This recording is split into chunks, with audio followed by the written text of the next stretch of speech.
ناظرین، شیخ طریقت عارف کامل حضرت بابا فرید الدین مسعود گنج شکر رحمۃ اللہ علیہ 571 ہجری میں ملتان کے ایک قصبے کوٹھیوال میں پیدا ہوئے۔ آپ رحمۃ اللہ علیہ کا اصل نام مسعود تھا، لیکن آپ نے بابا فرید الدین مسعود کے نام سے شہرت پائی۔ آپ کا سلسلہ نسب چند واسطوں سے خلیفہ دوم امیر المومنین حضرت سیدنا عمر فاروق رضی اللہ تعالیٰ عنہ سے جا ملتا ہے۔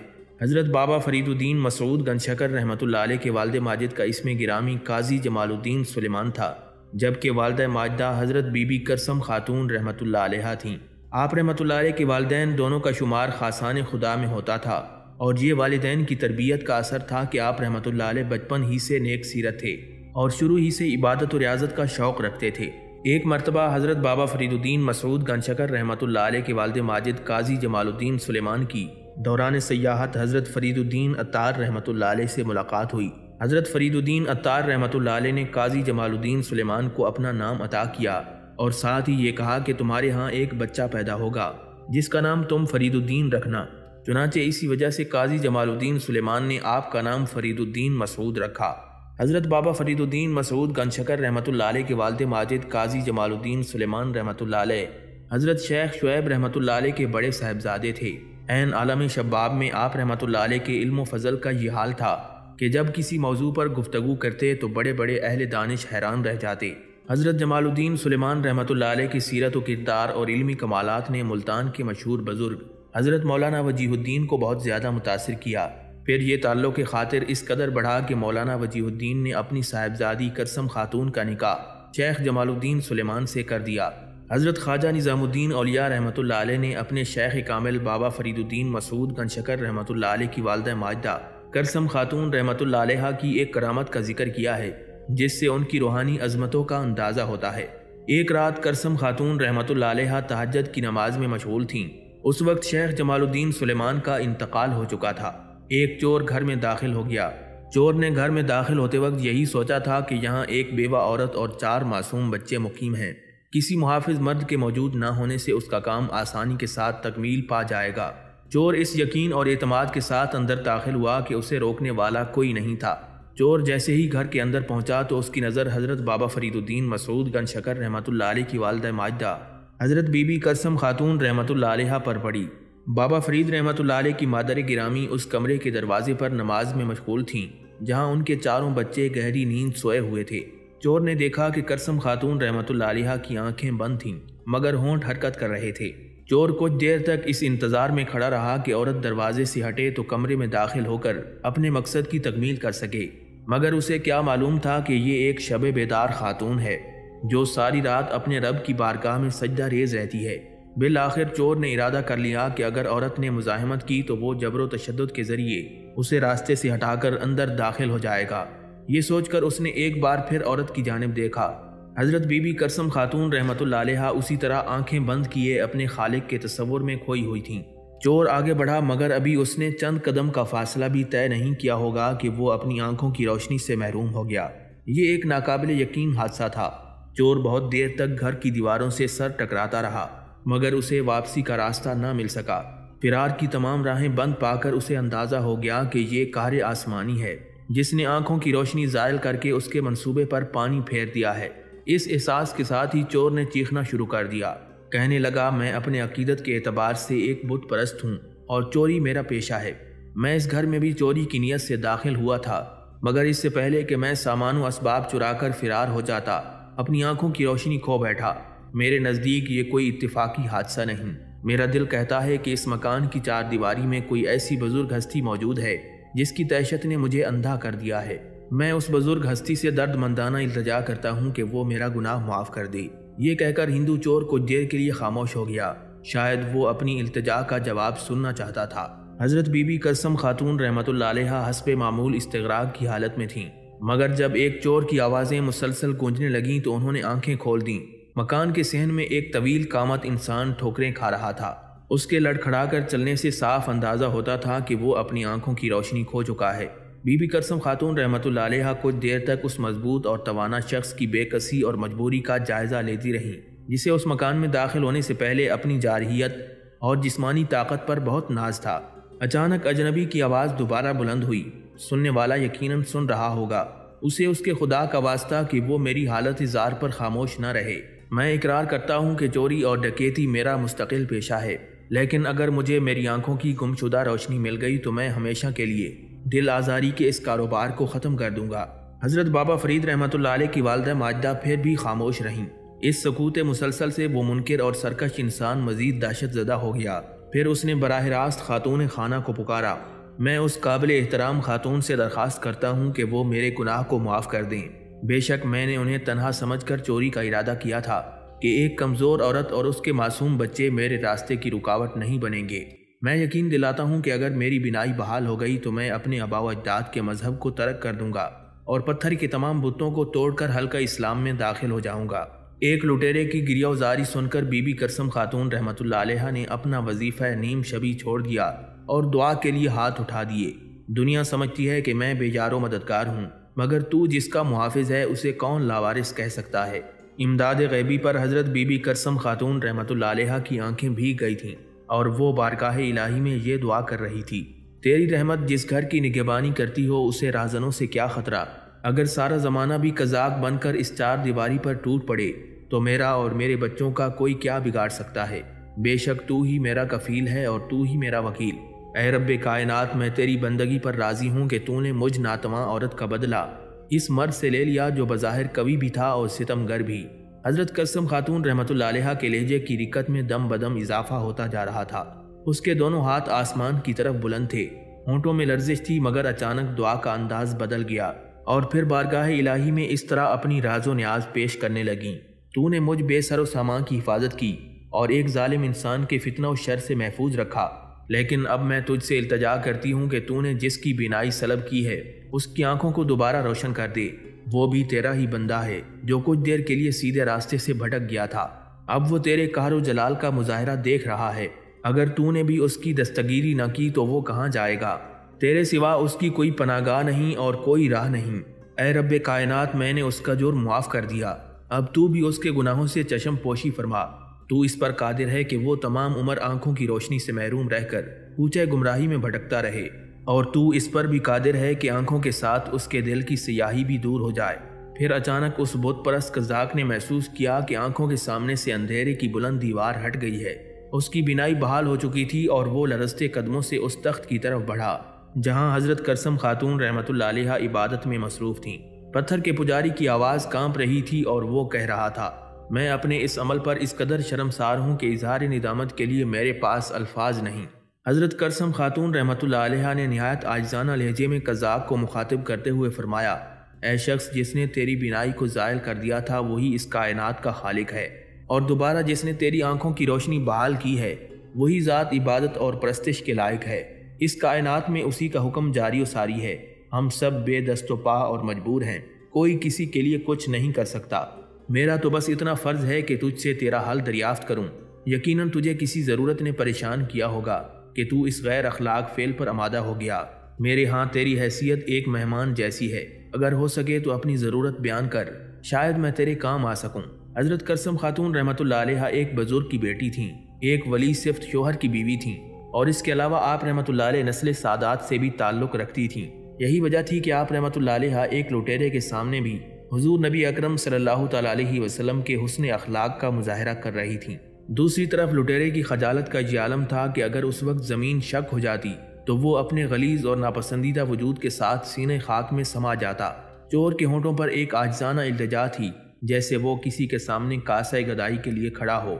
چور کہنے لگا، خاتون، بس میرے لیے یہی بہت ہے کہ آپ مجھے معاف کر دیں۔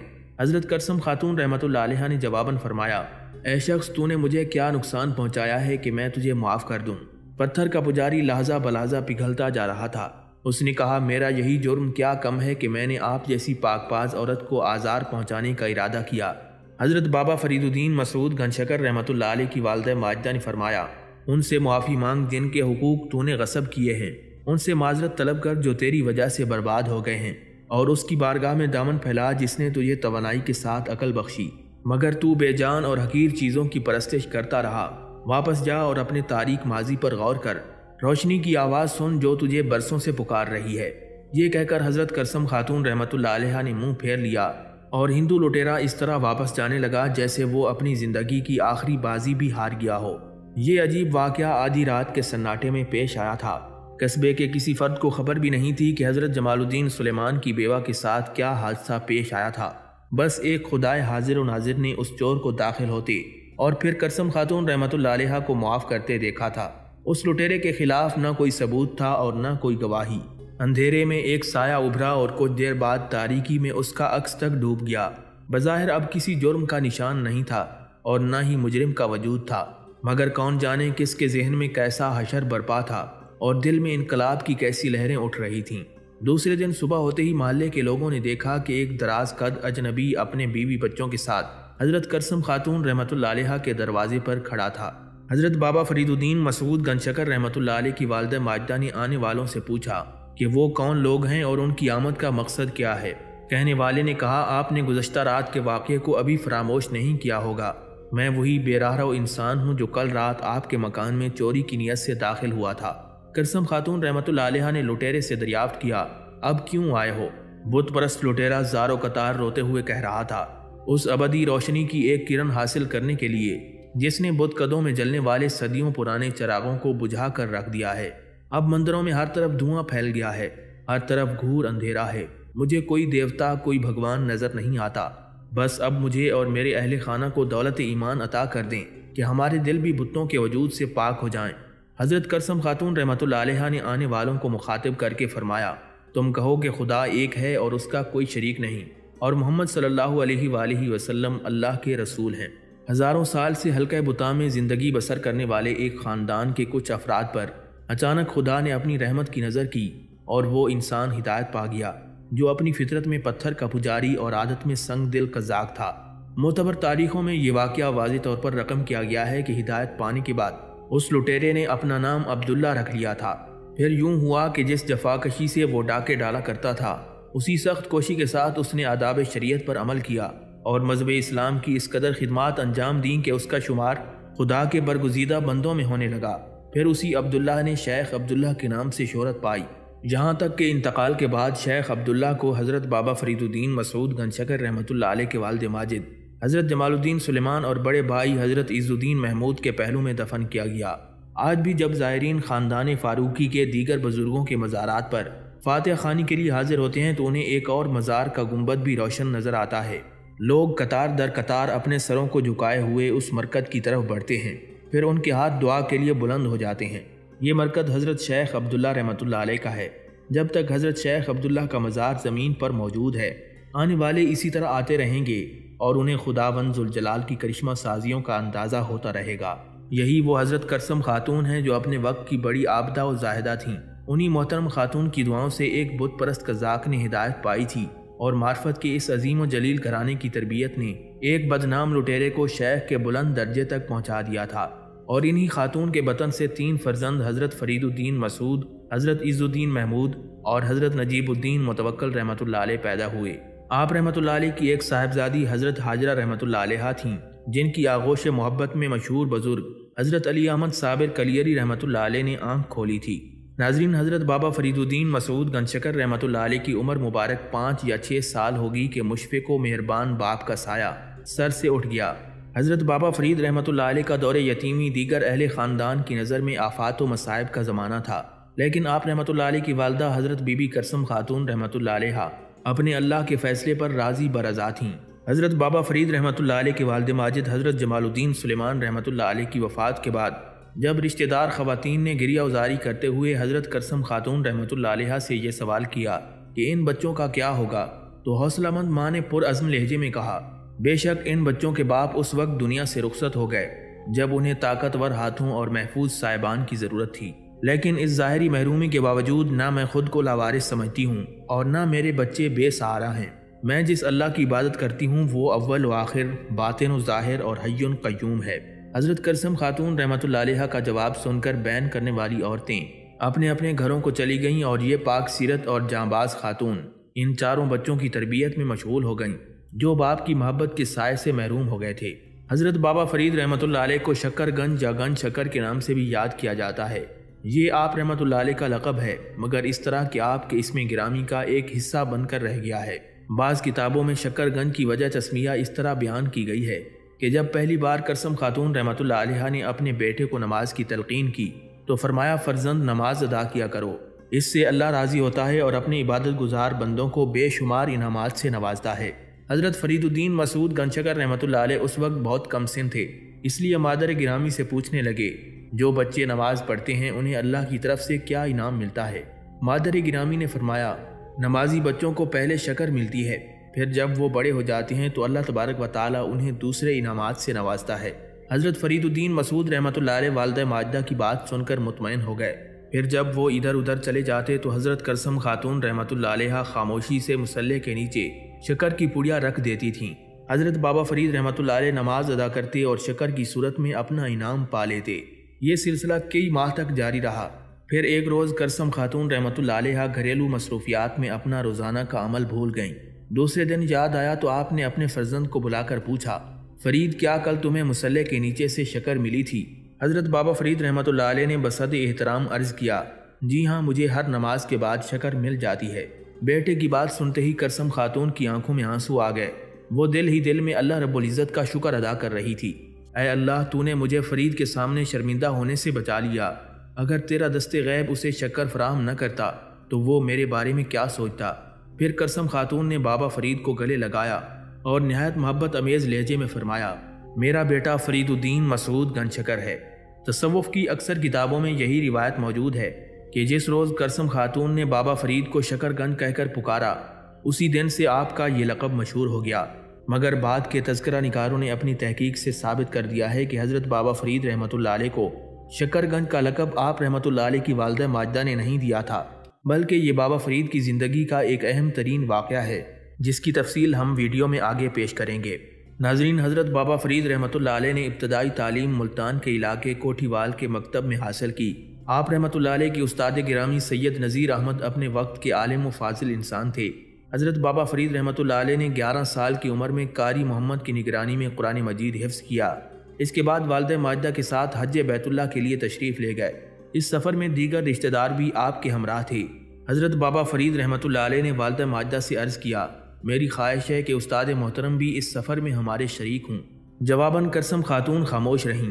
غالباً ان کی مرضی نہیں تھی کہ سید نذیر احمد بھی ان کے ہم سفر ہوں۔ سید نذیر احمد مالی اعتبار سے ایک تنگ دست انسان تھے، مگر ان کے صبر و قناعت کا یہ حال تھا کہ کسی رئیس کے سامنے دست طلب دراز کرنا تو بڑی بات ہے۔ آپ کی آنکھوں میں کبھی عکس سوال تک نہیں ابھرا۔ حضرت بابا فرید رحمۃ اللہ علیہ اپنے استاد گرامی کی اس مجبوری سے باخبر تھے، اس لیے جب والدہ ماجدہ نے حج کا ارادہ کیا تو آپ رحمۃ اللہ علیہ خاموش نہ رہ سکے۔ بابا فرید رحمۃ اللہ علیہ کہنے لگے سید نذیر احمد نے مجھ پر اپنی وہ دولت لٹائی ہے جو دنیا میں بڑے بڑے شہنشاہوں کو میسر نہیں آتی۔ میرا دل چاہتا ہے کہ استاد گرامی کو طواف کعبہ کی سعادت حاصل ہو جائے۔ اللہ نے ہمیں اس قابل کیا ہے کہ ہم سید صاحب کے اخراجات برداشت کر سکتے ہیں۔ یہ کوئی احسان نہیں ہوگا، بلکہ ہم اپنے احسانات عظیم کے بار گراں کو کسی حد تک کم کر سکیں گے۔ بیٹے کی شدت جذبات دیکھ کر ماں کی آنکھوں میں آنسو آ گئے۔ کہنے لگیں اللہ کا شکر ہے کہ میرا مسعود احسان فراموش نہیں ہے۔ جب طالبان شوق کا یہ مختصر سا قافلہ دیار حجاز کی جانب روانہ ہوا تو حضرت بابا فرید رحمۃ اللہ علیہ کی خوشی ناقابل بیان تھی۔ حضرت بابا فرید رحمۃ اللہ علیہ مادر زاد ولی تھے۔ کتب سیر میں منقول ہے کہ جب آپ رحمۃ اللہ علیہ شکم مادر میں تھے تو آپ رحمۃ اللہ علیہ کی والدہ ماجدہ حضرت بی بی کرسم خاتون رحمۃ اللہ علیہ کو خواہش ہوئی کہ وہ بیر کھائیں، اور اس وقت ہمسائے کے گھر میں ایک بیری کا درخت تھا۔ حضرت بی بی کرسم خاتون نے ہمسائے کی اجازت کے بغیر چند بیر توڑ لیے، اور جب انہیں کھانے کا ارادہ کیا تو آپ رحمۃ اللہ علیہ نے شکم مادر میں حرکت کی، جس کی وجہ سے وہ بیر گر گئے، اور یوں حضرت بی بی کرسم خاتون رحمۃ اللہ علیہ بیر نہ کھا سکیں۔ پھر جب حضرت بابا فرید رحمۃ اللہ علیہ سن بلوغت کو پہنچے تو آپ نے ایک دن والدہ سے کہا آپ کو یاد ہے کہ ایک مرتبہ جب میں آپ کے شکم میں تھا تو آپ نے ہمسائے کی اجازت کے بغیر بیر کھانے چاہے اور میں نے حرکت کی، جس کے بعد وہ بیر گر گئے اور یوں آپ وہ بیر نہ کھا سکیں۔ حضرت بی بی کرسم خاتون نے بیٹے کی بات سنی تو جان گئیں کہ ان کا بیٹا اللہ تعالیٰ کا ولی ہے، اسی لیے اس نے شکم میں حرکت کی اور میں وہ مشتبہ بیر نہ کھا سکی۔ حضرت بابا فرید رحمۃ اللہ علیہ 29 شعبان المعظم کو پیدا ہوئے۔ اس وقت لوگوں میں رمضان المبارک کے چاند کے مسئلے کی وجہ سے اختلاف پیدا ہو گیا تھا، کیونکہ اس وقت آسمان پر بادل چھائے ہوئے تھے اور چاند دیکھنا محال تھا۔ لوگوں نے آپ رحمۃ اللہ علیہ کے والد کی خدمت میں حاضر ہو کر عرض کیا ہم بادلوں کی وجہ سے چاند نہیں دیکھ پا رہے اور اس پریشانی میں مبتلا ہیں کہ آیا ہم روزہ رکھیں یا نہ رکھیں۔ حضرت جمال الدین سلیمان رحمۃ اللہ علیہ نے فرمایا کہ فتوے کے مطابق چاند کی 29 تاریخ کو اگر مطلع ابر آلود ہو تو 30 دن پورے کرنے لازم ہیں، اور میرا کہنا یہی ہے کہ تم 30 دن پورے کرو۔ لوگ حضرت قاضی جمال الدین سلیمان رحمۃ اللہ علیہ کے جواب سے مطمئن نہ ہوئے اور کوٹھی وال میں مقیم ایک مجذوب کے پاس گئے اور اس سے رمضان المبارک کے چاند کا مسئلہ دریافت کیا۔ مجذوب نے کہا، اس وقت قاضی جمال الدین سلیمان کے ہاں جو بچہ پیدا ہوا ہے وہ اگر ماں کا دودھ پی لے تو جان لینا کہ کل روزہ نہیں، اور اگر دودھ نہ پیے تو جان لینا کہ کل روزہ ہوگا۔ لوگ دوبارہ حضرت قاضی جمال الدین سلیمان رحمۃ اللہ علیہ کی خدمت میں حاضر ہوئے اور نو مولود کے دودھ پینے کے متعلق دریافت کیا۔ آپ رحمۃ اللہ علیہ نے فرمایا کہ بچے نے دودھ نہیں پیا، چنانچہ لوگ جان گئے کہ آج یکم رمضان المبارک ہو چکی ہے۔ حج کی سعادت حاصل کرنے کے بعد حضرت بابا فرید رحمۃ اللہ علیہ کو مزید تعلیم کے لیے ملتان بھیج دیا گیا۔ آپ رحمۃ اللہ علیہ بڑی جانفشانی سے مولانا منہاج الدین کی مسجد میں دینی تعلیم حاصل کرتے رہے۔ حضرت بابا فرید رحمۃ اللہ علیہ کے شوق علم کا یہ حال تھا کہ لڑکپن کے باوجود دنیا کی ہر دلکشی سے بے نیاز ہو گئے تھے۔ مسجد میں آنے جانے والے ایک ایسے لڑکے کو دیکھا کرتے تھے جو ہر وقت کتابوں کے اوراق میں گم رہتا تھا۔ اسی طرح کئی سال گزر گئے۔ سن 587 ہجری میں حضرت بابا فرید الدین مسعود گنج شکر رحمۃ اللہ علیہ کے ساتھ ایک عجیب واقعہ پیش آیا۔ اس وقت آپ رحمۃ اللہ علیہ کی عمر تقریباً 18 سال تھی۔ ایک روز حضرت بابا فرید رحمۃ اللہ علیہ مسجد کے ایک گوشے میں بیٹھے کسی کتاب کا مطالعہ کر رہے تھے۔ آپ رحمۃ اللہ علیہ کا معمول تھا کہ مطالعے کے وقت گرد و پیش سے بے خبر ہو جاتے تھے، مگر اس روز بابا فرید رحمۃ اللہ علیہ کے انہماک میں فرق آ گیا۔ وہ ایک تیز خوشبو تھی جس نے آپ کو چونک جانے پر مجبور کر دیا۔ بابا فرید رحمۃ اللہ علیہ نے نظر اٹھا کر دیکھا، ایک روشن چہرے والے بزرگ وضو خانے کی طرف جا رہے تھے۔ بابا فرید رحمۃ اللہ علیہ انہیں دیکھتے ہی رہ گئے۔ وہ بزرگ سلطان الہند حضرت خواجہ معین الدین چشتی اجمیری رحمۃ اللہ علیہ کے خلیفہ اکبر حضرت خواجہ قطب الدین بختیار کاکی رحمۃ اللہ علیہ تھے۔ حضرت خواجہ قطب الدین بختیار کاکی رحمۃ اللہ علیہ حضرت بہاؤالدین زکریا ملتانی رحمۃ اللہ علیہ کی دعوت پر ملتان تشریف لائے تھے۔ بابا فرید رحمۃ اللہ علیہ کا دل مطالعے سے اچاٹ ہو گیا۔ بار بار کتاب کی طرف متوجہ ہوتے مگر ایک لفظ بھی سمجھ میں نہ آتا۔ آخر آپ رحمۃ اللہ علیہ نے کتاب بند کر دی اور حضرت خواجہ قطب الدین بختیار کاکی رحمۃ اللہ علیہ کی طرف دیکھنے لگے۔ حضرت خواجہ قطب الدین بختیار کاکی رحمۃ اللہ علیہ نے وضو کیا اور نماز میں مشغول ہو گئے۔ حضرت بابا فرید رحمۃ اللہ علیہ نے ایک بار پھر اپنا مطالعہ جاری رکھنا چاہا مگر یکسوئی حاصل نہ کر سکے۔ بار بار حضرت خواجہ قطب الدین بختیار کاکی رحمۃ اللہ علیہ کی طرف دیکھتے اور اپنے آپ سے سوال کرتے، یہ بزرگ کون ہیں اور کہاں سے تشریف لائے ہیں؟ ایسی روشنی تو میں نے کسی انسان کے چہرے پر نہیں دیکھی۔ الغرض حضرت خواجہ قطب الدین بختیار کاکی رحمۃ اللہ علیہ نے نماز ادا کی اور پھر مسجد کے اس گوشے کی طرف تشریف لائے جو حضرت بابا فرید رحمۃ اللہ علیہ کے مطالعے کے لیے مخصوص تھا۔ جیسے ہی حضرت قطب الدین رحمۃ اللہ علیہ نزدیک پہنچے تو نسل فاروقی کا نوجوان وارث آپ رحمۃ اللہ علیہ کے جلال معرفت سے گھبرا کر کھڑا ہو گیا۔ حضرت قطب الدین بختیار کاکی رحمۃ اللہ علیہ نے نہایت شفقت سے فرمایا، اے فرزند بیٹھے رہو۔ اگرچہ حضرت قطب الدین بختیار کاکی رحمۃ اللہ علیہ کے ہونٹوں پر ایک ملکوتی تبسم تھا، لیکن آپ رحمۃ اللہ علیہ کے جلال روحانی نے بابا فرید کے جسم پر لرزہ طاری کر دیا تھا اور آپ رحمۃ اللہ علیہ کی زبان گونگ ہو کر رہ گئی تھی۔ حضرت خواجہ قطب الدین بختیار کاکی نے ایک بار پھر بزرگانہ محبت کا مظاہرہ کیا اور پوچھا، کون سی کتاب پڑھ رہے ہو؟ حضرت بابا فرید رحمۃ اللہ علیہ کی زبان سے بمشکل یہ الفاظ ادا ہوئے، حضور میں نافع کا مطالعہ کر رہا ہوں۔ جن دنوں حضرت خواجہ قطب الدین بختیار کاکی رحمۃ اللہ علیہ ملتان کی مسجد میں تشریف لائے تھے، اس وقت حضرت بابا فرید رحمۃ اللہ علیہ فقہ حنفی کی مشہور کتاب نافع کا مطالعہ کر رہے تھے۔ حضرت خواجہ قطب الدین بختیار کاکی رحمۃ اللہ علیہ نے نوجوان طالب علم کی حوصلہ افزائی کرتے ہوئے فرمایا، انشاءاللہ یہ کتاب تمہیں بہت نفع پہنچائے گی۔ بابا فرید رحمۃ اللہ علیہ نے نہایت عاجزی کے ساتھ عرض کیا، میرا نفع تو حضرت کی نگاہ کیمیائے اثر میں پوشیدہ ہے۔ حضرت خواجہ قطب الدین بختیار کاکی رحمۃ اللہ علیہ نے نوجوان طالب علم کی طرف بہت غور سے دیکھا اور پوچھا، کیا تمہیں معلوم ہے کہ میں کون ہوں؟ بابا فرید رحمۃ اللہ علیہ نے عقیدت مندانہ لہجے میں عرض کیا، بے شک میں آپ کی ذات گرامی سے واقف نہیں، مگر میرا دل کہتا ہے کہ آپ کے قدموں سے اٹھنے والا غبار ہی میری منزل ہے۔ حضرت قطب الدین بختیار کاکی رحمۃ اللہ علیہ نوجوان طالب علم کے جذبات سے بہت زیادہ متاثر ہوئے۔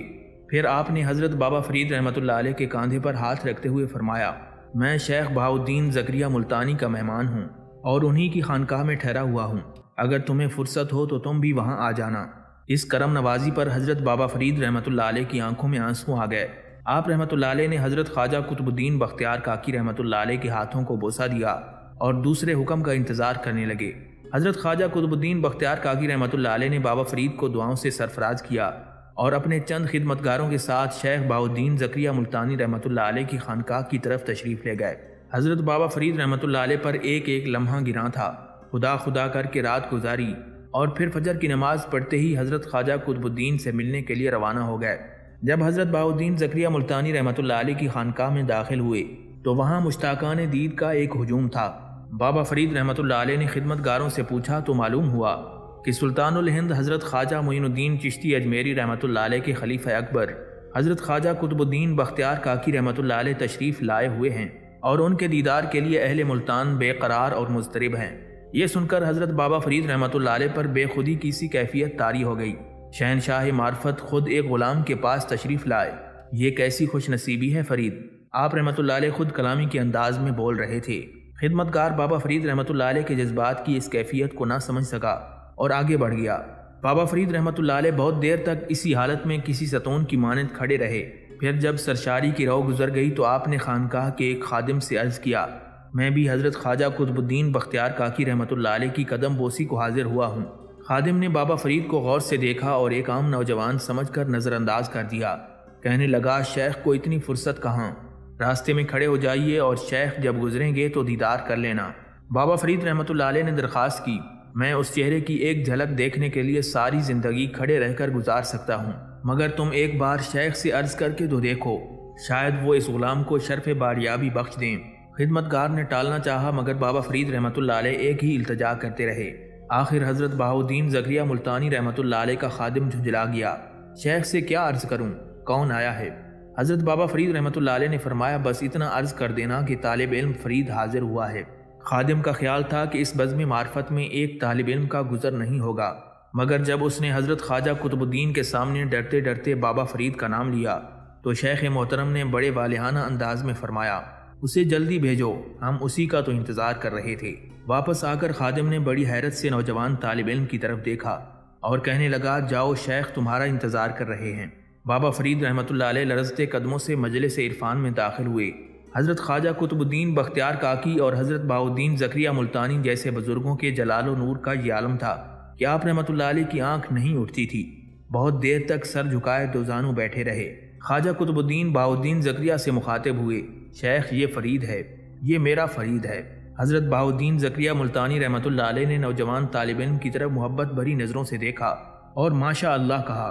بابا فرید رحمۃ اللہ علیہ دونوں بزرگوں کی گفتگو سن رہے تھے مگر آپ میں نظر اٹھا کر دیکھنے کی ہمت نہیں تھی۔ خواجہ قطب الدین بختیار کاکی رحمۃ اللہ علیہ 8 دن تک ملتان میں مقیم رہے۔ اس دوران بابا فرید رحمۃ اللہ علیہ ایک خدمتگار کی طرح شیخ بہاؤالدین زکریہ ملتانی رحمۃ اللہ علیہ کی خانقاہ میں موجود رہے۔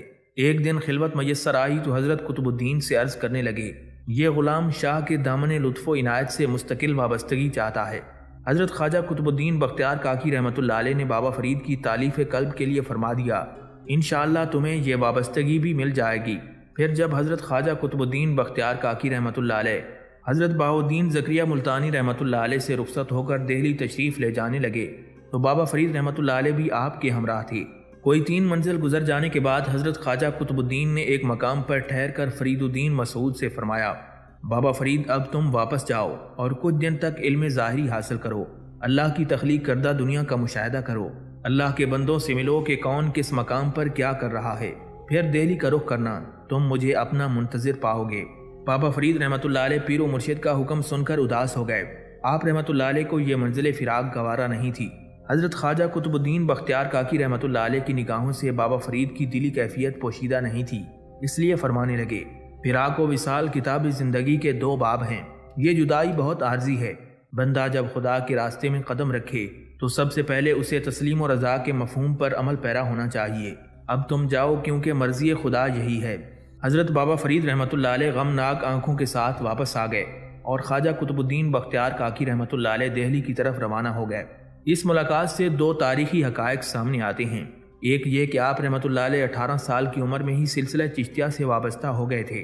عام طور پر یہی مشہور ہے کہ حضرت خواجہ قطب الدین بختیار کاکی رحمۃ اللہ علیہ نے بابا فرید رحمۃ اللہ علیہ کو ملتان میں بیعت فرمایا تھا، مگر بعض مستند کتابوں سے ظاہر ہوتا ہے کہ ملتان میں خواجہ قطب الدین بختیار کاکی رحمۃ اللہ علیہ نے زبانی طور پر وعدہ کر لیا تھا اور باقاعدہ رسم بیعت کئی سال بعد دہلی میں ادا کی گئی تھی۔ دوسری اہم بات یہ ہے کہ ملتان سے رخصت ہوتے وقت خواجہ قطب الدین بختیار کاکی رحمۃ اللہ علیہ نے حضرت بابا فرید الدین مسعود گنجشکر رحمۃ اللہ علیہ کو بابا فرید کہہ کر پکارا تھا۔ یہ معرفت کا ایک راز تھا جسے صرف خواجہ قطب الدین ہی سمجھتے تھے۔ آپ رحمۃ اللہ علیہ کی مستقبل شناس نگاہوں پر یہ راز منکشف ہو چکا تھا کہ ملتان کے ایک مکتب میں دینی تعلیم حاصل کرنے والا نوجوان طالب علم آنے والے زمانے کا بڑا بزرگ ہے، اور اسی وجہ سے خواجہ قطب الدین نے آپ کو بابا فرید کے لقب سے یاد کیا اور پھر اسی روز سے یہ لقب دائمی حیثیت اختیار کر گیا۔ حضرت خواجہ قطب الدین بختیار کاکی رحمۃ اللہ علیہ کے رخصت ہو جانے کے بعد بابا فرید رحمۃ اللہ علیہ ملتان سے کوٹوال پہنچے اور مادر گرامی کی خدمت میں حاضر ہوئے۔ بی بی قسم خاتون رحمۃ اللہ علیہ نے تعجب سے پوچھا، مسعود تم وقت سے پہلے کیوں لوٹ آئے؟ کیا تمہاری تعلیم مکمل ہو گئی؟ جواب میں حضرت بابا فرید رحمۃ اللہ علیہ نے خواجہ قطب الدین بختیار کاکی رحمۃ اللہ علیہ سے ملاقات کا احوال سنایا اور پیر و مرشد کی ہدایت کا ذکر کیا۔ والدہ ماجدہ بیٹے کی اس خوش بختی پر بہت مسرور ہوئیں اور فرمانے لگیں، مسعود مجھے اسی دن کا انتظار تھا۔ خداوند ذوالجلال نے میرے گریہ نیم و شب کو سنا اور میری دعاؤں میں تاثیر پیدا کی۔ تمہاری بلند اقبالی کا کون اندازہ کر سکتا ہے کہ حضرت خواجہ قطب الدین بختیار کاکی رحمۃ اللہ علیہ جیسے بزرگ خود تم تک پہنچے اور تمہیں دولت لازوال سے سرفراز فرمایا۔ اب تمہاری نجات اسی میں ہے کہ پیر و مرشد کے حکم کی تعمیل خوش دلی سے کرو، یہاں تک کہ خواجہ قطب الدین تم سے راضی ہو جائیں۔ پھر بابا فرید رحمۃ اللہ علیہ مادر گرامی کی دعاؤں کے سائے میں ہندوستان سے بغداد کی جانب روانہ ہو گئے۔ اس زمانے میں بغداد پہنچنے کا ایک ہی راستہ تھا جو بخارا سے ہو کر گزرتا تھا۔ چنانچہ حضرت بابا فرید رحمۃ اللہ علیہ پہلے بخارا تشریف لے گئے اور حضرت اجل شیرازی رحمۃ اللہ علیہ کی خدمت میں حاضر ہوئے۔ حضرت اجل شیرازی رحمۃ اللہ علیہ اپنے دور کے مشہور بزرگ تھے۔ آتش عشق نے انہیں اس قدر جلایا تھا کہ دنیا کی بڑی سے بڑی ہستی کو بھی خاطر میں نہیں لاتے تھے۔ سلاطین وقت اور عمرائے زمانہ سے ملاقات کرنے کو حرام سمجھتے تھے۔ اگر کوئی اہل ثروت ادھر سے گزر بھی جاتا تو چیخنے لگتے، خدا کے لیے یہاں سے دور ہو جا، تیری وجہ سے میری روح پر عذاب نازل ہو رہا ہے۔ مگر جب حضرت بابا فرید رحمۃ اللہ علیہ کو دیکھا تو بے اختیار فرما دیا، میرے محبوب تیری آمد اہل دل کے لیے سرمایہ سکون ہے۔ حضرت بابا فرید رحمۃ اللہ علیہ تقریباً ایک ماہ تک حضرت اجل شیرازی رحمۃ اللہ علیہ کی صحبتوں سے فیضیاب ہوتے رہے۔ شیخ کی خانقاہ میں بخشش و عطا کا یہ عالم تھا کہ کوئی بھی ضرورت مند شخص خالی ہاتھ واپس نہیں جاتا تھا۔ اگر آپ کے پاس اس وقت کچھ بھی نہ ہوتا تو خشک خرما ہی دے کر دعا کے لیے ہاتھ اٹھا دیتے۔ اے غنی تو خوب دیکھ رہا ہے کہ تیرے بندے اجل کے پاس کچھ بھی نہیں۔ آنے والے سمجھتے ہیں کہ مجھے تیری ذات سے ایک خاص نسبت ہے۔ اے امیروں کے دستگیر، اے شہنشاہوں کے کفیل، لوگوں کی اس خوشگمانی کی آبرو رکھ۔ ان کے دریدہ دامنوں کو اپنے کرم سے سی دے اور ان کے پھیلے ہوئے ہاتھوں کو اپنے فضل سے بھر دے۔ حضرت اجل شیرازی رحمۃ اللہ علیہ اس دعا کے ساتھ جسے رخصت کر دیتے وہ زندگی بھر کسی کا محتاج نہ ہوتا۔ اپنے قیام کے دوران ایک بار حضرت بابا فرید رحمۃ اللہ علیہ نے حضرت اجل شیرازی رحمۃ اللہ علیہ سے پوچھا، آپ کے نزدیک درویش کون ہے؟ بابا فرید رحمۃ اللہ علیہ کے اس سوال پر اجل شیرازی نے حاضرین کی طرف دیکھا اور بلند آواز میں فرمایا، اہل مجلس غور سے سن لیں، میں اس سلسلے میں وہی کہتا ہوں جو حضرت جنید بغدادی رحمۃ اللہ علیہ کا قول ہے۔ حضرت جنید بغدادی رحمۃ اللہ علیہ فرمایا کرتے تھے کہ اہل دنیا سے رسم و راہ رکھنا اور عمرائے وقت سے ملاقاتیں کرنا فقیر کے لیے قطعاً حرام ہے۔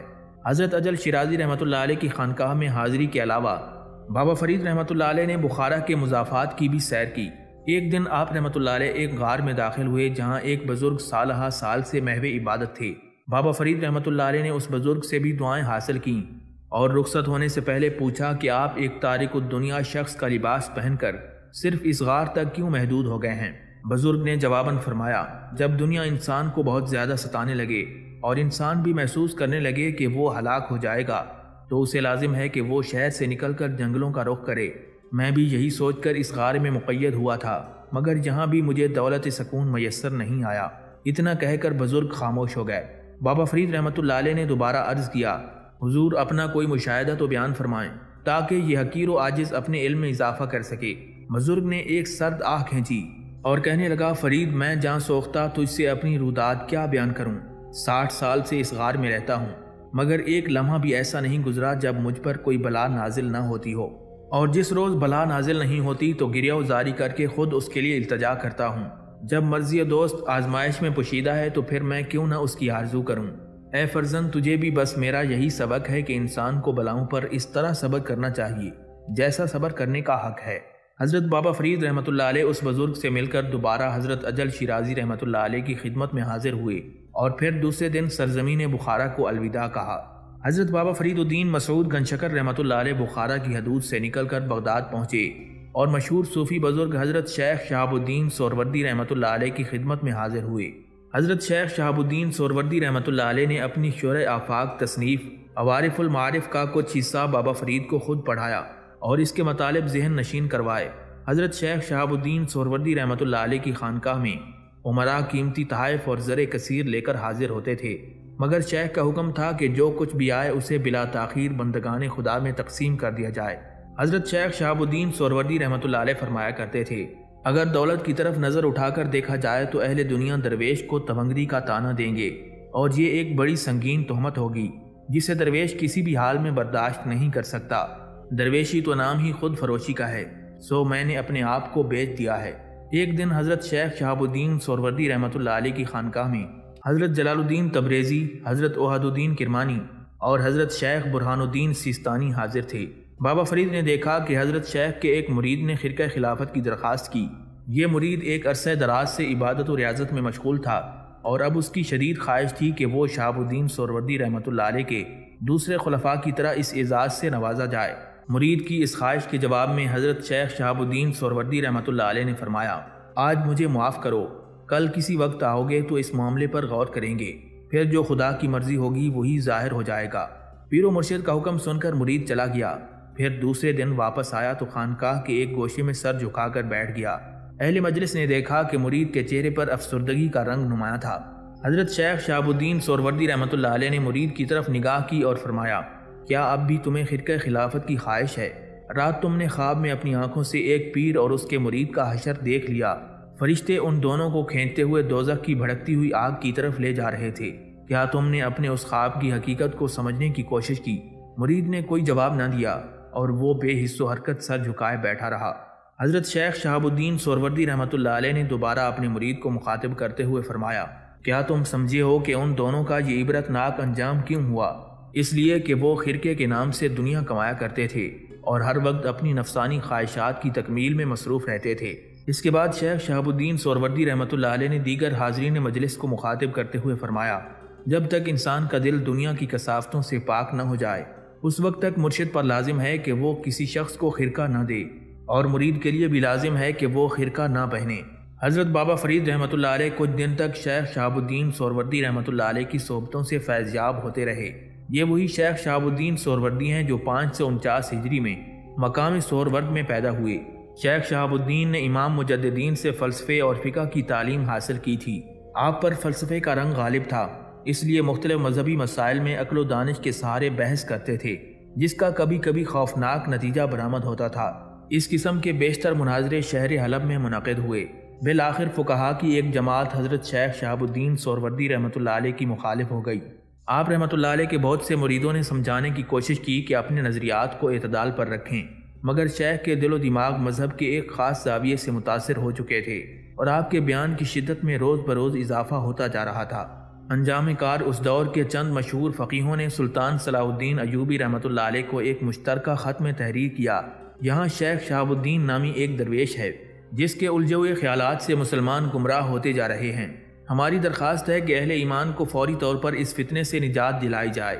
فقہا کی اس شکایت کے جواب میں سلطان صلاح الدین ایوبی نے اپنے بیٹے سلطان الظاہر کو، جو حلب کا حکمران تھا، ایک خط لکھا جس میں واضح طور پر تحریر کیا گیا تھا، ہماری سلطنت کے مشہور اور معتبر فقہا شیخ شہاب الدین کے خلاف گواہی دے چکے ہیں، اس لیے ایک ایسے درویش کو زندہ نہ چھوڑا جائے جو لاکھوں اہل ایمان کی زندگی سے کھیل رہا ہو۔ سلطان الظاہر نے ایک لمحہ ضائع کیے بغیر اپنے باپ کے حکم کی تعمیل کی اور شیخ شہاب الدین سہروردی رحمۃ اللہ علیہ اپنے خون میں نہا گئے۔ اسی لیے تصوف کی بعض کتابوں میں آپ رحمۃ اللہ علیہ کو شیخ شہاب الدین مقتول لکھا گیا ہے۔ الغرض تصوف میں سلسلہ سہروردیہ کے بانی کو قتل کر دیا گیا۔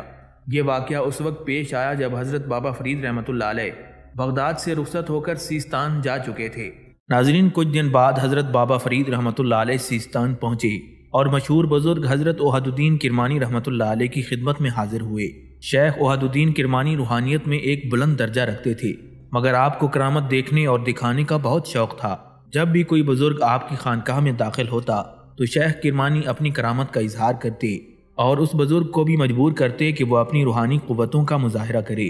ایک دن حضرت بابا فرید رحمۃ اللہ علیہ اور دوسرے بزرگ مجلس میں بیٹھے تھے کہ حضرت وحد الدین کرمانی رحمۃ اللہ علیہ نے تمام بزرگوں سے اپنی اپنی کرامات دکھانے کی خواہش کا اظہار کیا۔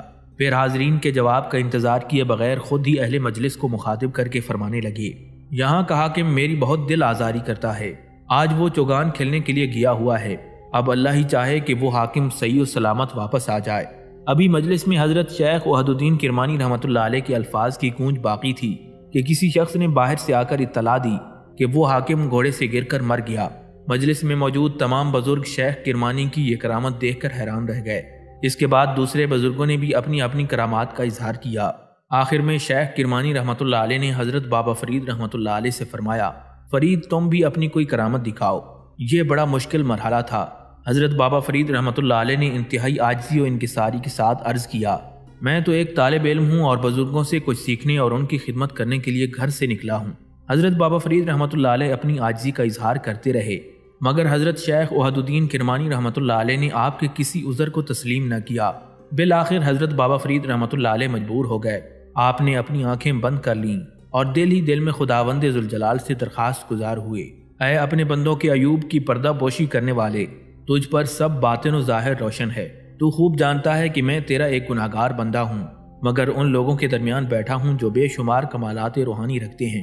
میری ذات میں نہ کوئی کرامت پوشیدہ ہے اور نہ میں کرامت کے اظہار کو مناسب سمجھتا ہوں، پھر بھی میرے سر سے ان کڑے لمحات کو ٹال دے اور مجھ بے ہنر کو ان حضرات کے سامنے سرخرو فرما دے جو اہل علم بھی ہیں اور اہل کمال بھی۔ ابھی بابا فرید رحمۃ اللہ علیہ خیالوں میں اپنے رب کے حضور دستے بادعا تھے کہ اچانک تصورات کے پردے پر آپ کے پیر و مرشد حضرت خواجہ قطب الدین رحمۃ اللہ علیہ کا چہرہ مبارک روشن ہو گیا۔ خواجہ قطب الدین بختیار کاکی رحمۃ اللہ علیہ ارشاد فرما رہے تھے، بابا فرید تم پریشان کیوں ہوتے ہو؟ جس خدا نے تمہیں سلطان الہند کے آستانہ عالیہ تک پہنچایا ہے وہی ہر حال میں تمہاری مشکل کشائی کرے گا۔ ان بزرگوں سے کہو کہ اپنی آنکھیں بند کر لیں، پھر انہیں تمہاری کرامت نظر آ جائے گی۔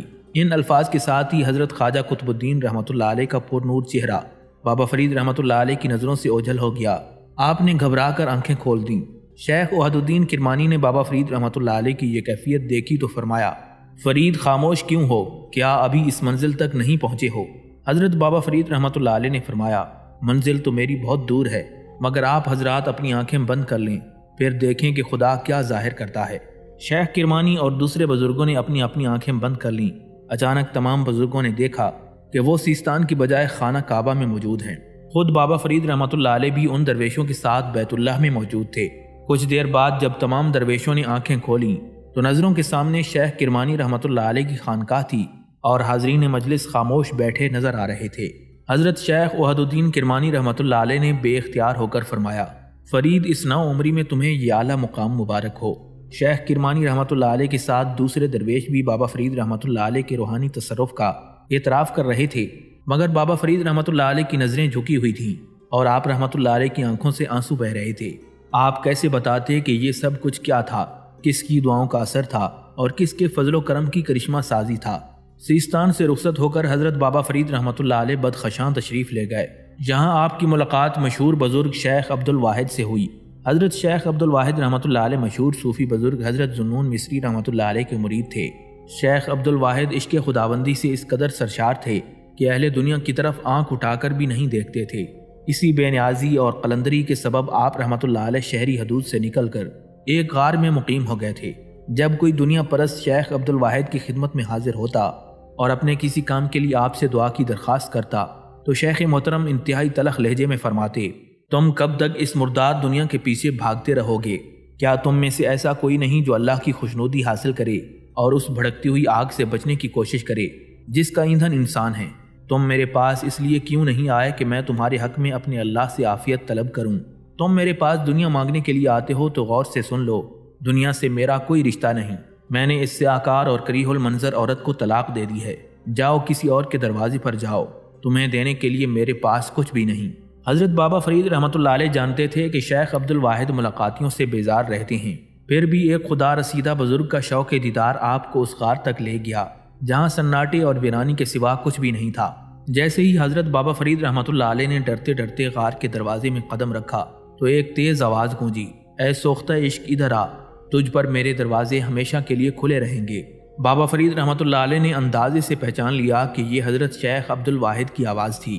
بابا فرید رحمۃ اللہ علیہ غار کے اندر پہنچے تو آپ نے ایک نحیف و نزار شخص کو دیکھا جو بظاہر ہڈیوں کا ڈھانچہ نظر آ رہا تھا اور جس کی ایک ٹانگ کٹی ہوئی تھی۔ حضرت بابا فرید رحمۃ اللہ علیہ آگے بڑھتے رہے، مگر جب غار کے درمیان میں پہنچے تو شیخ عبد الواحد کی آواز دوبارہ سنائی دی۔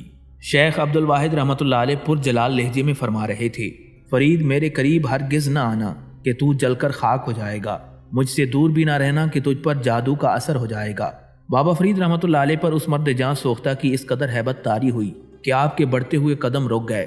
شیخ عبد الواحد رحمۃ اللہ علیہ کہنے لگے، وہیں خاک پر بیٹھ جا کہ تو میرا مہمان ہے، اور میری میزبانی یہ ہے کہ میں اپنے مہمانوں کو خاک کے سوا کچھ نہیں دیتا۔ میرے پاس خاک کے سوا ہے بھی کیا کہ میں خود ہی خاک ہو چکا ہوں۔ حضرت بابا فرید رحمۃ اللہ علیہ نے اس مرد قلندر کی خدمت میں سلام پیش کیا اور بڑی خوش دلی کے ساتھ فرش خاک پر بیٹھ گئے۔ غار میں سناٹا چھا گیا تھا۔ کچھ دیر بعد بابا فرید رحمۃ اللہ علیہ نے عرض کیا، شیخ عشق خداوندی کیا ہے؟ حضرت شیخ عبد الواحد رحمۃ اللہ علیہ نے جواباً فرمایا، مجھے دیکھ کہ میں عشق کی ایک ادنا ترین مثال ہوں۔ میرے جسم پر نظر کر کے یہ آتش فراق میں بوند بوند پگھل رہا ہے، بس کچھ دنوں کی بات ہے کہ یہ پگھلتے پگھلتے خاک میں جذب ہو جائے گا۔ میرے پیروں کی جانب دیکھ کہ میں ایک ٹانگ سے محروم ہوں۔ مجھے دنیا کو طلاق دیے ہوئے پون صدی گزر چکی ہے۔ میں 70 سال سے اس گوشہ تنہائی میں پڑا ہوں۔ میں نے تمام اسباب ظاہری کی نفی کر دی ہے۔ بہت دن پہلے اس غار میں ایک عورت آئی تھی۔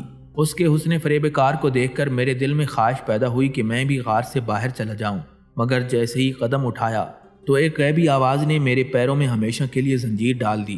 کہنے والا کہہ رہا تھا، کہاں جا رہے ہو؟ محبت کا دعویٰ تو ہم سے کیا تھا۔ چنانچہ میں واپس لوٹ آیا اور فوراً اپنی ایک ٹانگ کاٹ کر پھینک دی۔ اب 30 سال سے شرم و ندامت کی آگ میں جھلس رہا ہوں کہ قیامت کے دن اپنے دوست کو یہ چہرہ کس طرح دکھاؤں گا۔ حضرت شیخ عبد الواحد رحمۃ اللہ علیہ کی داستانی حیات سن کر بابا فرید رحمۃ اللہ علیہ اس قدر روئے کہ آپ کی ہچکیاں بن گئیں۔ پھر خود کلامی کے انداز میں فرمانے لگے، فرید تجھے کیا پتا کہ اس سرزمین پر اس کے کیسے کیسے جانثار موجود ہیں۔ کچھ دن بعد حضرت بابا فرید رحمۃ اللہ علیہ بدخشاں سے رخصت ہونا چاہتے تھے۔ آپ رحمۃ اللہ علیہ نے شیخ عبد الواحد سے اجازت طلب کی۔ جواباً شیخ نے سکوت اختیار فرمایا۔ بابا فرید رحمۃ اللہ علیہ یہ سوچ کر خاموش ہو گئے کہ ابھی شیخ کی مرضی نہیں ہے۔ پھر آدھی رات گزر جانے کے بعد حضرت شیخ عبد الواحد رحمۃ اللہ علیہ نے بابا فرید کو مخاطب کر کے فرمایا، اے فرید کیا تو بھی چلا جائے گا؟ شیخ کے لہجے سے دل کا درد جھلک رہا تھا۔ ہاں، سب کچھ جانے ہی کے لیے ہے، کسی کو دوام نہیں اور کسی کو قرار نہیں، کسی کو بتاتے نہیں، سب کے سب منزل دو منزل کے ساتھی ہیں، بس جدائی اور تنہائی اپنی ہمدرد و غمگسار ہے۔ بابا فرید رحمۃ اللہ علیہ نے مؤدبانہ عرض کیا، شیخ محترم اگر آپ حکم دیں تو کچھ دن اور ٹھہر جاؤں۔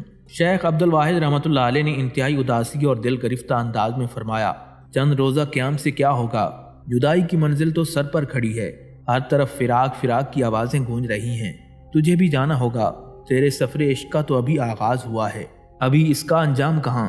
مجھ اسیر غم کی طرف نہ دیکھ کہ میں تو ازل سے قیدی ہوں۔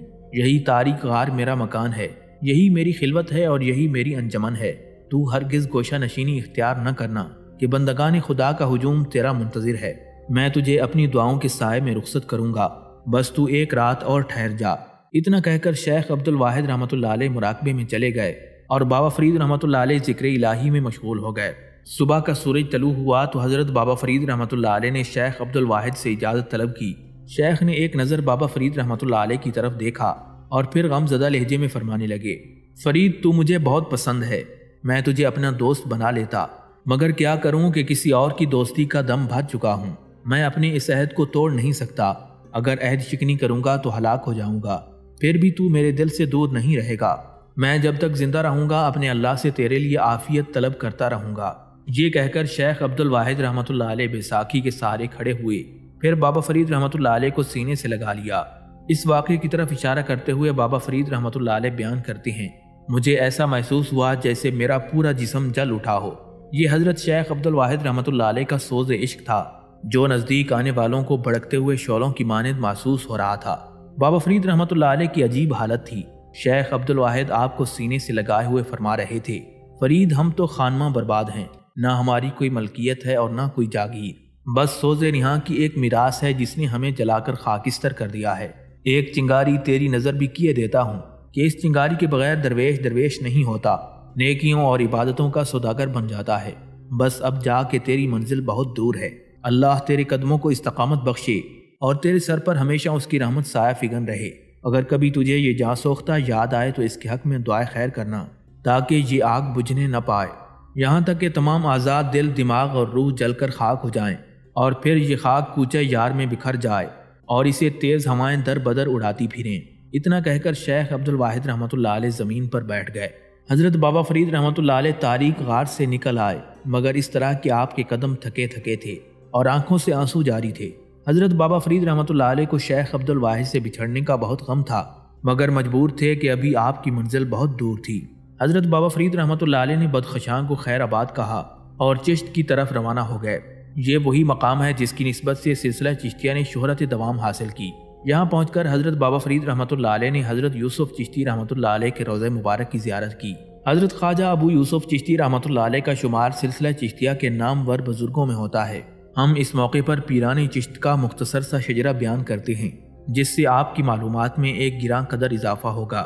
ناظرین، سلسلہ چشتیہ کا آغاز امیر المومنین حضرت علی رضی اللہ تعالیٰ عنہ سے ہوتا ہے۔ مشہور روایات کے مطابق حضرت علی رضی اللہ تعالیٰ عنہ نے حضرت خواجہ حسن بصری رحمۃ اللہ علیہ کو خرقہ خلافت عطا فرمایا۔ حضرت خواجہ حسن بصری رحمۃ اللہ علیہ کو بر صغیر پاک و ہند کے بیشتر لوگ محض ایک صوفی بزرگ کی حیثیت سے جانتے ہیں، مگر جن کی نگاہیں تاریخ آشنا ہیں وہ اس راز سے بھی واقف ہیں کہ حضرت خواجہ حسن بصری رحمۃ اللہ علیہ ایک عظیم محدث تھے اور درجہ امامت پر اس طرح فائز تھے کہ امام اعظم ابو حنیفہ اور حضرت امام مالک رحمۃ اللہ علیہ مجمعین آپ کا بہت احترام کرتے تھے۔ حضرت خواجہ حسن بصری رحمۃ اللہ علیہ کو تمام اولیاء کرام کے درمیان یہ شرف خاص حاصل ہے کہ آپ ہی کی والدہ ماجدہ ام المومنین حضرت ام سلمہ رضی اللہ تعالیٰ عنہ کی کنیز تھیں۔ بچپن میں جب حضرت خواجہ حسن بصری رحمۃ اللہ علیہ کی مادر گرامی کسی کام میں مصروف ہوتی اور آپ رونے لگتے تو ام المومنین حضرت ام سلمہ رضی اللہ تعالیٰ عنہ حضرت خواجہ حسن بصری رحمۃ اللہ علیہ کو گود میں اٹھا کر اپنا دودھ پلاتی تھیں۔ حضرت امام نووی رحمۃ اللہ علیہ فرماتے ہیں کہ حضرت خواجہ حسن بصری رحمۃ اللہ علیہ کے کلام میں جو غیر معمولی وضاحت اور حکمت پائی جاتی ہے وہ سب اسی مقدس شیر خوارگی کا صدقہ تھا۔ حضرت خواجہ حسن بصری رحمۃ اللہ علیہ کو حضرت ام سلمہ رضی اللہ تعالیٰ عنہ کے تعلق سے دوسری ازواج مطہرات کے گھروں میں بھی آنے جانے کا موقع ملتا تھا۔ ولادت کے بعد جب آپ کو امیر المومنین حضرت عمر فاروق رضی اللہ تعالیٰ عنہ کی خدمت میں پیش کیا گیا تو مسلمانوں کے عظیم و جلیل خلیفہ نے بے اختیار فرمایا، یہ بہت خوبصورت بچہ ہے، اس کا نام حسن رکھو۔ حضرت خواجہ حسن بصری رحمۃ اللہ علیہ کو 120 صحابہ کرام کی خدمت میں حاضر ہونے کا شرف حاصل تھا۔ ام المومنین حضرت سلمہ رضی اللہ تعالیٰ عنہ نے آپ کی تربیت کی اور ہمیشہ یہی دعا کرتی رہیں، اے اللہ میرے حسن کو دنیا کا رہنما بنا دے۔ ناظرین، حضرت امام حسن بصری رحمۃ اللہ علیہ کی زندگی میں ایسے بے شمار واقعات پیش آئے جو تاریخ کے اوراق پر نقش ہو کر رہ گئے۔ ایک بار حضرت خواجہ حسن بصری رحمۃ اللہ علیہ کی مجلس درس آراستہ تھی۔ آپ رحمۃ اللہ علیہ انتہائی شیریں اور پر لہجے میں معرفت کے رموز و اسرار بیان فرما رہے تھے۔ اسی دوران اچانک حاضرین مجلس پر سکتہ طاری ہو گیا۔ حجاج بن یوسف اپنی سپاہیوں اور شمشیر بے نیام کے ساتھ حضرت خواجہ حسن بصری رحمۃ اللہ علیہ کے مکتب میں داخل ہوا۔ اس ستم پیشہ اور جفاکار انسان کو دیکھ کر لوگوں کی آنکھیں پترا گئیں اور سانسیں رکتی ہوئی محسوس ہونے لگیں۔ بیشتر حاضرین مجلس حجاج بن یوسف کے خوف سے کھڑے ہو گئے اور سوچنے لگے کہ آج حسن بصری کا امتحان ہے، وہ حجاج کی تعظیم کے لیے کھڑے ہوتے ہیں یا درس میں مشغول رہتے ہیں۔ لوگ اپنے اپنے ذہن کے مطابق سوچتے رہے، مگر حضرت خواجہ حسن بصری رحمۃ اللہ علیہ نے والی عراق کی طرف آنکھ اٹھا کر بھی نہیں دیکھا کہ آپ کے سامنے دنیا کا سفاک ترین انسان کھڑا تھا۔ بالآخر جب حضرت خواجہ حسن بصری رحمۃ اللہ علیہ کا واعظ ختم ہو گیا تو حجاج بن یوسف نے پکار کر کہا، اگر تم کسی مرد خدا سے ملنا چاہتے ہو تو حسن کا چہرہ دیکھ لو۔ حضرت علی رضی اللہ تعالیٰ عنہ کی تربیت یافتہ یہی وہ حسن بصری ہیں جن سے سلسلہ چشتیہ کو دنیا میں فروغ حاصل ہوا۔ آپ نے زندگی بھر دولت و اقتدار کی نفی کی اور پھر 4 محرم الحرام 111 ہجری کو اپنے خالق حقیقی سے جا ملے۔ جب حضرت خواجہ حسن بصری رحمۃ اللہ علیہ دنیا سے رخصت ہونے لگے تو آپ نے حضرت شیخ عبد الواحد بن زید رحمۃ اللہ علیہ کو خرقہ خلافت عطا کرتے ہوئے نصیحت فرمائی کہ اس عظیم امانت کی حفاظت کرنا، ورنہ بروز حشر اللہ کے سامنے بڑے شرمسار ہوگے۔ واضح رہے کہ یہ وہ شیخ عبد الواحد نہیں ہیں جن سے بدخشاں کے ایک تاریک غار میں حضرت بابا فرید رحمۃ اللہ علیہ نے ملاقات فرمائی تھی۔ حضرت شیخ عبد الواحد بن زید رحمۃ اللہ علیہ 177 ہجری میں دنیا سے رخصت ہوئے۔ آپ نے اس عالم خاکی کو الوداع کہا تو سلسلہ چشتیہ کی یہ امانت حضرت فضیل بن ایاز رحمۃ اللہ علیہ کو منتقل ہو گئی۔ حضرت فضیل بن ایاز کو یہ شرف بھی حاصل ہے کہ آپ فقہ میں امام اعظم امام ابو حنیفہ رحمۃ اللہ علیہ کے شاگرد تھے۔ روایت ہے کہ آپ رحمۃ اللہ علیہ اپنے عہد شباب میں راہزنوں اور قزاقوں کے سردار تھے، پھر جب ہدایت غیبی نصیب ہوئی تو اولیاء کی سرداری کے منصب پر فائز ہو گئے۔ خلیفہ ہارون الرشید آپ کے بارے میں کہا کرتا تھا، حقیقتاً بادشاہ تو فضیل بن ایاز ہیں۔ پھر 187 ہجری میں یہ شہنشاہ معرفت زیر خاک سو گیا، مگر جانے سے پہلے خرقہ خلافت حضرت ابراہیم بن ادھم کو منتقل ہو گیا۔ ناظرین، حضرت ابراہیم بن ادھم رحمۃ اللہ علیہ بلخ کے حکمران تھے، مگر جب آتش عشق نے آپ کے دل و دماغ کو جلا ڈالا تو تاج و تخت چھوڑ کر قصر شاہی سے یہ کہتے ہوئے نکل آئے، اے اللہ میں حاضر ہوں، اے اللہ میں حاضر ہوں۔ پھر بے شمار دلوں کا میل دھو کر اور لاتعداد ذہنوں کی کثافت دور کر کے حضرت ابراہیم بن ادھم رحمۃ اللہ علیہ 265 یا 267 ہجری میں اس دنیا فانی سے رخصت ہو گئے۔ وفات سے چند روز پہلے آپ رحمۃ اللہ علیہ نے حضرت حذیفہ مراشی رحمۃ اللہ علیہ کو خرقہ خلافت پہنایا اور نہایت پرسوز لہجے میں تلقین فرمایا، حذیفہ میں تجھے جو لباس پہنا رہا ہوں وہ بہت حساس اور نازک ہے، ریاکاری کے پتھر سے شیشے کی اس قبا کو محفوظ رکھنا، ورنہ یہ ایک کنکری سے ٹوٹ کر ریزہ ریزہ ہو جائے گا۔ اسے غلاظت سے بچانا کہ ساری دنیا گناہوں کا تالاب ہے جس کا پانی گلی گلی اور کوچہ کوچہ بہہ رہا ہے۔ بہت احتیاط سے قدم اٹھانا کہ اس کثیف پانی کی ایک چینٹ پورے لباس کو داغدار کر دے گی۔ حضرت حذیفہ مراشی رحمۃ اللہ علیہ کا خاندانی نام خواجہ شدید الدین تھا۔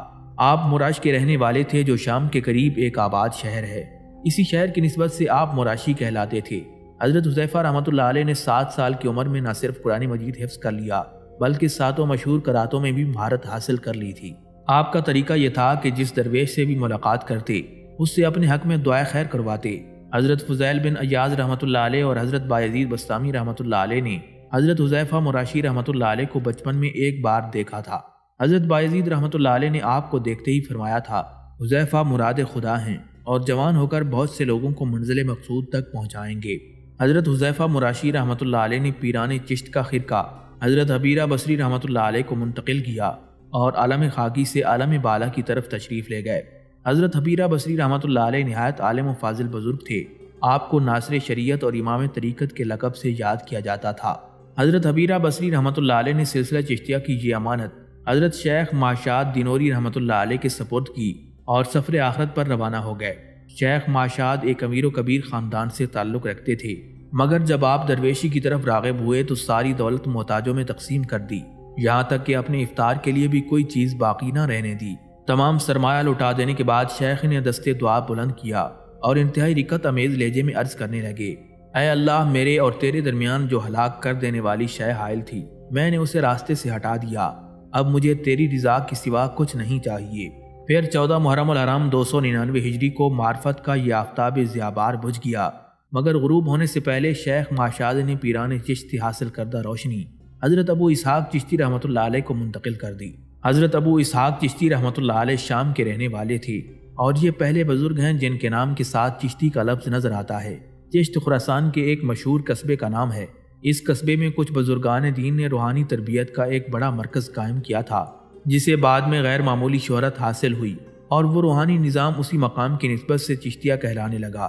حضرت ابو اسحاق چشتی رحمۃ اللہ علیہ نے وصال سے پہلے حضرت ابو احمد چشتی رحمۃ اللہ علیہ کو خلافت عطا کرتے ہوئے فرمایا، ابو احمد مخلوق خدا بیمار ہے، اس کی مسیحائی کرو۔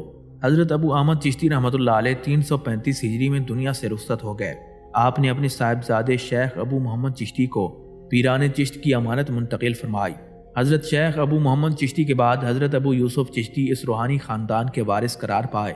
آپ نے 459 ہجری میں وفات پائی۔ حضرت ابو یوسف چشتی رحمۃ اللہ علیہ کے روحانی وارث حضرت حاجی شریف زندنی رحمۃ اللہ علیہ تھے۔ حاجی شریف زندنی رحمۃ اللہ علیہ نے خواجہ عثمان ہارونی رحمۃ اللہ علیہ کی تربیت فرمائی۔ حضرت خواجہ عثمان ہارونی رحمۃ اللہ علیہ کی بارگاہ جلال سے وہ خورشید معرفت طلوع ہوا جس کی روشنی سے پوری سرزمین ہند جگمگا اٹھی۔ وہ مرد باصفا حضرت خواجہ معین الدین چشتی اجمیری رحمۃ اللہ علیہ ہیں جن کے آستانے پر 1 لاکھ سے زیادہ سرکش راجپوت خم ہو گئے۔ سلطان الہند خواجہ غریب نواز رحمۃ اللہ علیہ کے بعد خواجہ قطب الدین بختیار کاکی رحمۃ اللہ علیہ مسند خلافت پر جلوہ افروز ہوئے اور اہل کفر کے دلوں کو اس طرح فتح کیا کہ پتھر کے پجاریوں نے زنار توڑ کر پھینک دی اور اپنے ہاتھوں سے کشکے کا نشان کھرچ کر پھینک ڈالا۔ اگرچہ حضرت خواجہ قطب الدین بختیار کاکی رحمۃ اللہ علیہ نے ابھی بابا فرید رحمۃ اللہ علیہ کے سر پر دستار خلافت نہیں باندھی تھی، لیکن اہل نظر اس راز سے باخبر تھے کہ خاندان چشت کا وارث یہی نوجوان ہوگا جو پیر و مرشد کے حکم سے مختلف ممالک میں سرگرم سفر تھا۔